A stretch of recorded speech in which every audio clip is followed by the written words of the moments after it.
You're listening to The Sports Stove with host Vince Stover. Here's what's cooking on today's Sports Stove podcast. We are breaking down the NFL draft with the position of quarterback. That's right, we're going to look at 7 quarterbacks and break them down. Who's best for the NFL? That's what's on today's Sports Stove podcast. Hello and welcome into the podcast. Today we are approaching my favorite time of the year, and that is the NFL draft. I love the offseason as a whole, free agency, trades, but the draft is always an exciting time because no one knows what they're talking about. We're just throwing out opinions and rhetoric, and this person had a great game in college one time and they're going to be the best thing ever. And so we throw out all these promises of players and predictions of players and what they can be and what they will be, and we compare them to everybody else, and at the end of the day, nobody knows what's happening. It's just pure guess. Today, I would like to talk about 7 quarterbacks that are being mentioned and talked about here for the upcoming draft. I'm going to share with you who will have the greatest NFL career out of all of them and who will fail miserably, and you can bet that I'm going to be right because, well, I'm me. So here we go. Let's get right into it. The 7 quarterbacks that we're talking about on the podcast today are Joe Burrow from LSU, Tua Tagovailoa from Alabama, Justin Herbert from Oregon, Jordan Love from Utah State, Jake Fromm from Georgia, Jalen Hurts from Oklahoma/Alabama, and then we'll throw in Jacob Eason also from Washington and talk about these 7 quarterbacks. I would say 6 of them I've heard talked about a lot. Jalen Hurts is the one that maybe I haven't heard talked about quite as much from the professionals, but nonetheless, I am going to talk about him today because I think he has promising future in the NFL. I pulled together some numbers and was looking at some college stats from these 7 quarterbacks compared to stats from current NFL quarterbacks as well, and kind of seeing where they lined up with their completion percentage, their yards, their touchdowns and interceptions, and their quarterback rating. Now, some of this is kind of skewed because when you look at them, you have to break it down to how many years did they play in college and all of these sorts of things. So yardage and touchdowns and interceptions, number-wise, are not quite as accurate. Even the percentages are a little different because they varied from year to year. Some grew and had better completion percentages later in their careers. Others actually went down hill, as Carson Wentz is one of those current NFL guys who was better earlier in his college career, but again, that also is limited number of snaps and all those sort of things as well. So not all these numbers, none of these numbers would give you an exact answer. That no one can say if this person has a completion percentage of 65% or higher, if they have a touchdown to interception ratio of 3-1, if they have a quarterback rating of 120 or higher, whatever it is. There's no number that just says, yeah, if they have these numbers, they're going to work. Because at the end of the day in the NFL, so much of it comes down to coaching and systems. And to have a player in the right position to succeed. Lamar Jackson is probably the best example of this right now in the NFL. If you put Lamar Jackson in most other teams in the NFL, and they would more than likely would try to make him a pocket passer. And that's just not what he is. And he probably would not succeed as simply a pocket passer. He is going to continue to grow in his passing, I believe, in the years to come. But what makes him so great is the system that he's in allows him to use his talents to the best of their abilities. And sadly, I believe many quarterbacks have not even had the opportunity to really get going in the NFL because they were in the wrong system. So many NFL teams, and I think we're getting better at this, but so many NFL teams just decide this is our system, this is how we're going to play, and you need to learn how to play within this system. When the reality is, if you're a good coach, you will always take the talent you have and use it to the best of their abilities. Change your system to fit their abilities, and not every coach does that. And therefore, there are a lot of failures or what we would consider busts in the NFL instead of successes. I think the Chicago Bears are an example of this right now with Mitch Trubisky. I still don't think I wouldn't have taken them where they took them. I was said it from the from the beginning, even though I didn't have a podcast then, so you didn't get to hear it. But those around me heard me. Why in the world would they trade up to get him when there were better quarterbacks? I, for the life of me, did not see Patrick Mahomes coming, but I sure thought Deshaun Watson was the guy to get. And I was happy as a Packer fan that the Bears went up and got Mitchell Trubisky.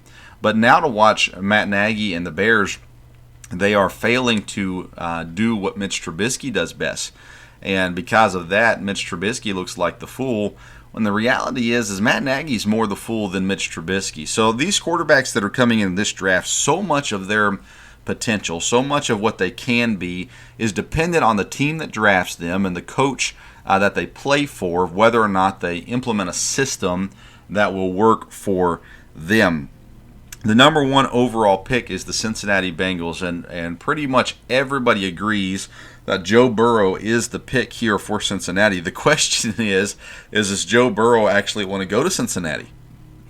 There was brought up, the first time I heard it was on the Dan Patrick Show when he was interviewing Joe Burrow, and some people took out of context what was said and what was even asked there. But at the end of the day, Joe Burrow has not done anything to flat out just come out and say. It's not that difficult to just come out and say, I'm excited that if the Bengals pick me, I'm excited to go to Cincinnati. He has said if they pick me, I'll play.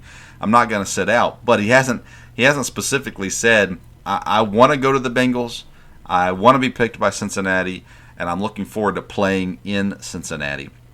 Now, we have to be careful what we read into that, and more people, and you just see it, the media right now is just trying to get clicks, and they're trying to keep the conversation going, because once you know who number one is, then it goes to number two, and everybody knows number two is going to be Chase Young, so there is this lack of drama at the top of the draft board, at least the first two picks right now. So they're just saying things to get us going. Joe Burrow should be the number one overall pick. The only reason that wouldn't be the case is if Tua Tagovailoa was healthy, and he is not. There is uncertainty surrounding what he is and whether or not, how soon, I guess, he'll be able to play and how long of a career he can possibly have.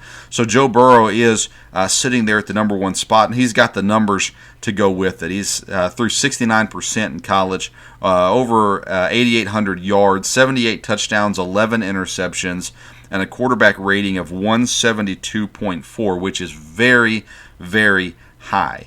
Of all the great quarterbacks in the league right now, none of them were as high as 172.4 in quarterback rating. Peyton Manning was 147 when he was in college. Patrick Mahomes 152, so still good, but not 172. A quarterback that's in the NFL right now that had 175.4 rating was Baker Mayfield. So that tells you, well, that rating doesn't necessarily mean everything there. But Joe Burrow was put in the right situation in college here in his senior season, and he made the most of it. And again, if he can go to the NFL and play in a system that will make the most of his talents, then everything will work out just fine for Joe Burrow. He should be, and we all assume he will be, the number one overall pick. Tua Tagovailoa is the biggest question mark of the draft. His talent is seen. Everyone is comparing him as a left-handed Drew Brees. And he's had a very good college career. I would put him in the likes of Deshaun Watson as far as college career goes. Successful, he wins. He's got good stats. As a matter of fact, his quarterback rating is 199.4. That's incredible compared to everyone else currently in the NFL and the other draft picks. No one comes close to 199.4 in a quarterback rating. At 6'1", 218 pounds. He threw the ball 69% completion rate, 7,400 yards, 87 touchdowns, 11 interceptions, and like I said, a quarterback rating of 199. Tua Tagovailoa has had a great college career with the exception of one thing, and that's injuries. And you can look at a lot of different things at Alabama. He's surrounded by an NFL defense, basically, offensive line that is top-notch, best in the country. They've only competed with Clemson, really, when he was healthy, and even that he wasn't perfectly healthy there. And so you see all this going on with Tua. He is coming into this college football season. He was going to be the number one overall draft pick, and then another injury and a gruesome hip injury. has now slid him down. Many still have him in the top 3. Possibly even number 2 if Washington trades down or even possibly drafts him. The talent is there. The question is all about health for Tua Tagovailoa, and the question is, can he get healthy enough to play? And then once he is healthy enough, can he stay healthy and have a successful NFL career? The next 2 are Justin Herbert and Jordan Love. This is the big talk right now. Everyone assumes, for the most part, Joe Burrow is the first quarterback, Tua is the second quarterback. Then the question comes down to who is number 3. And many of the professionals right now are saying Jordan Love.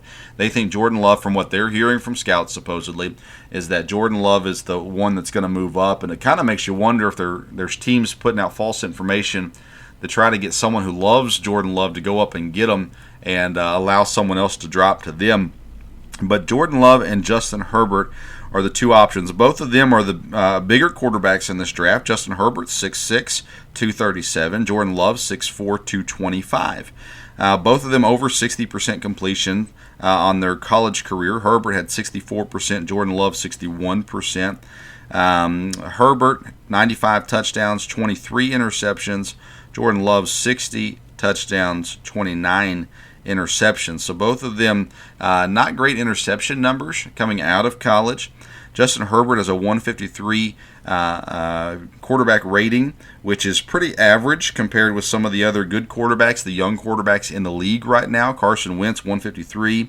Patrick Mahomes had a 152 in college, and Deshaun Watson's quarterback rating was 157 in college. So you look at the young quarterbacks, passers in the league right now, and you see that that rating for Herbert is pretty common. Herbert is one of those guys that has the natural abilities. I think the question comes down to does he have the learned abilities? Does he have the intangibles? Does he have the leadership? Does he have the ability to go out and play some big boy football in the NFL? And that's the big question being asked about him right now. He didn't win big games when he needed to. But to say that that's the only thing that can make you a good quarterback isn't true. Peyton Manning never beat Florida, yet he went on to have an okay NFL career. So that's not there's again not just one thing that you can just write down and mark it as easy. Yep, this guy's going to be a bust, or yep, that guy's going to be successful. But Herbert is a guy that granted I've not seen a lot of his games. I did not watch a lot of his games, but you look back and you just see, boy, he lost games that they really needed him to win. And although football is a team sport, you expect more out of the quarterback. Joe Burrow succeeded. Tua Tagovailoa succeeded. And some others that we'll talk about in just a moment did as well. Justin Herbert did not. And so can he hold up those interception numbers? Again, if you look at the guys, the young quarterbacks right now, his numbers match up very similar to Patrick Mahomes and Deshaun Watson in their college careers, outside of Deshaun Watson's wins. But Patrick Mahomes, he was under 500 for his career in college. So, again, you got to look at it, look at all the film, look at the stats, look at the different things that are there. Justin Herbert scares me. If I was, if my team that I cheer for in the NFL was looking for a quarterback in the top 10, I wouldn't be super excited about Justin Herbert. If he was down in the 17, 18, 19, 20 range, then I'd be a little bit more excited about him. If he fell like Aaron Rodgers did and you could get him in the mid-20s, by all means, that's a great value pick there. Jordan Love, though, is the one that surprises me the most. He's jumped up. Everybody's saying that he's possibly going to 5 or 6 in the draft right now. I've heard I forget who it was that mentioned it now on ESPN, but they said they've heard the Chargers really want him. And again, that sounds like someone's jockeying to get someone to trade up. But nonetheless, Jordan Love, I will tell you right now, is going to be a bust in this draft. His quarterback rating of 137.9 is incredibly low. Now, there is one quarterback in the league right now that had a lower percentage but has had a very successful career, and that was Drew Brees. Drew Brees at Purdue had a 132.5 rating. But outside of that, I just don't see the success of Jordan Love playing at Utah State. Did he go up against the best talent in college football? No. Was he undefeated? No. There's just not enough there for me. I see him more as Mitchell Trubisky, as a guy that has to be in the perfect situation.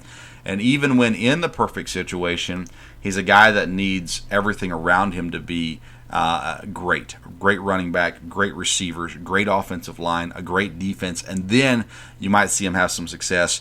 I see him falling more into your average quarterback range, maybe even a guy like Andy Dalton, and I like Andy Dalton, but Andy Dalton needs a lot around him to be successful. Jordan Love is going to be the same situation. So I see if he could fall to a team that has time to work with him, that doesn't need him to start right away, that he can work behind someone, a veteran, for a couple of years, and then they build the team around him. Maybe some chance. I think Jordan Love would be a bust in the top 10. And again, I would not be happy if my team was drafting in the top 10 if they drafted Jordan Love.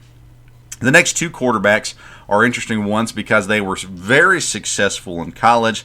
Neither of them are projected in the first round of the draft, and that is Jake Fromm from Georgia and Jalen Hurts from Oklahoma and, of course, Alabama before he lost the job to Tua Tagovailoa.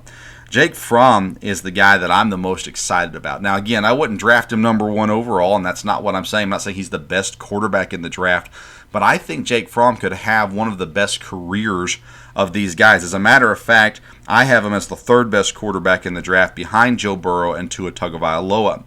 I am not a Georgia fan. As a matter of fact, I despise the Georgia Bulldogs, but Jake Fromm has impressed me. He has won a lot of games, and he reminds me the same mentality of Deshaun Watson. He won consistently all throughout college. He had quarterbacks transferring away from Georgia because they could not beat him out.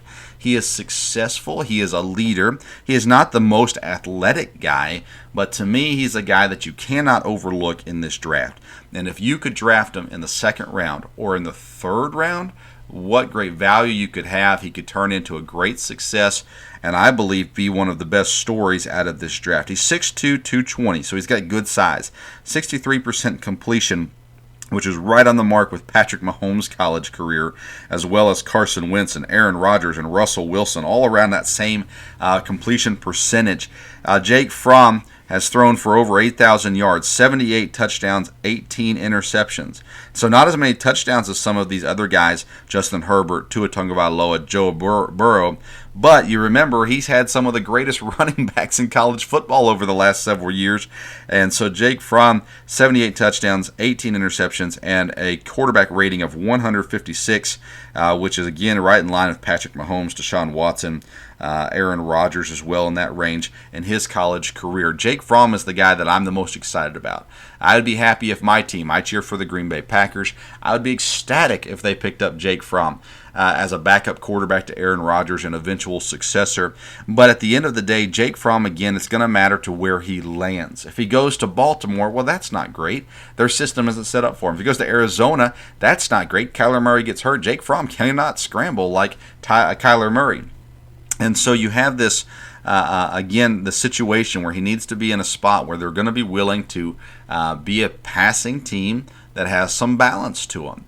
And a guy that can stand in the pocket and throw. He doesn't have the strongest arm, but he is accurate. And again, he is a winner. I put him in the category of Deshaun Watson. Everybody overlooked Deshaun Watson because he was older and he could get hurt and all these sorts of things. But in college, he won all the time. And Jake Fromm is that way as well. I love Jake Fromm in this draft and can't wait to see which team he goes to. Jalen Hurts is another guy that I really like. He's 6'2", 218, 65% completion percentage. He has over 9,400 yards, 80 touchdowns, 20 interceptions, and a 162.6 quarterback rating. Jalen Hurts, again, wins football games. And you can say, well, he had so much talent in Alabama. Yes, he did. And you can say it was the perfect system in Oklahoma. And honestly, they adjusted their system for Jalen Hurts like a good coach can do. Jalen Hurts is not going to come in and start his rookie season and take over the league. But he is a guy that, again, if you can put him behind somebody for 2 seasons and begin to build your roster to fit his skill level, I believe Jalen Hurts could be a great quarterback. And I think a late third round or a fourth round draft pick of Jalen Hurts is a perfect value for him.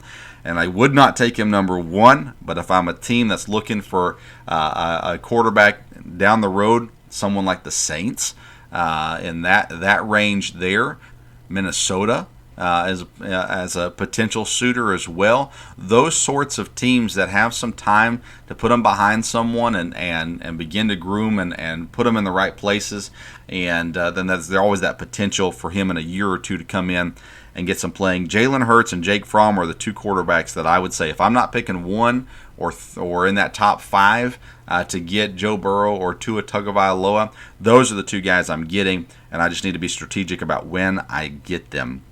Then there's Jacob Eason, our last one. Jacob Eason transferred out of Georgia because he couldn't beat out Jake Fromm, and just like Justin Fields, just like others as well, Jacob Eason is being a guy who's touted as the talent. He's got the skill. He's got the arm.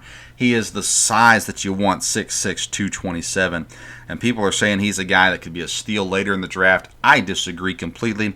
Put him in the same category as Jordan Love as a bust. I don't even know that he can be a quality starter in the league. I just don't see it for him. He's 59% completion percentage, just under 5,600 yards, 39 touchdowns, 16 interceptions, and a really bad quarterback rating of 132.3. I put both him and Jordan Love in this category of I would just pass on him. I would find someone who likes him and then trade down, whatever it is.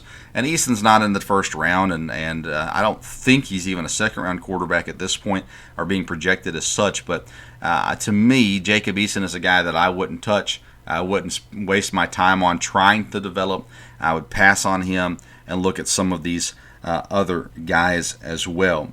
A better quarterback rating in college, Lamar Jackson had a better quarterback rating in college than Jacob Eason. And we all know that Jackson was more of a runner in college.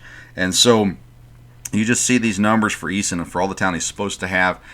I needed him to win more than he did. I needed him to compete harder against Jake Fromm than he did. And at the end of the day, I just don't see Jacob Eason as being a quarterback of the future in the NFL. 7 quarterbacks: Joe Burrow, number 1. Tua Tagovailoa, number 2. Then in my order, I have Jake Fromm, 3rd. Jalen Hurts, 4th. Justin Herbert, 5th. And then somewhere underneath them, Jordan Love and Jacob Eason. Again, that's not how I would draft them as far as in the first round, but I would pass on Justin Herbert if I knew I could get Jake Fromm on the next round or later. And same as well, I think Jalen Hurts, if I'm a team that has an established quarterback that I know is going to be around for a couple years, he's a guy that I bring in. He's the kind of guy that helps your culture in your locker room because he wins football games, and he's a guy who knows how to win football games. He did it at 2 programs, and that's a guy that I am cheering for, and again excited to see where he goes. This has been the 2020 quarterback NFL draft preview of 7 quarterbacks to watch for. I guess it's more like 5 to watch for and 2 to watch out for. But nonetheless, these are my thoughts and opinions. Feel free to comment on Twitter and Facebook on how you agree or disagree with these statements. And if you're like me, congratulations on making it to draft season, and excited to continue to see how things move forward with the NFL draft. We'll have some more podcasts dropping relatively soon to talk about other draft prospects as well that are not quarterbacks. But for now, you can find us on Twitter at Sports Stove. You can find us on Facebook, the Sports Stove Podcast. Thank you for listening, and until next time, we'll see you around the Sports Stove.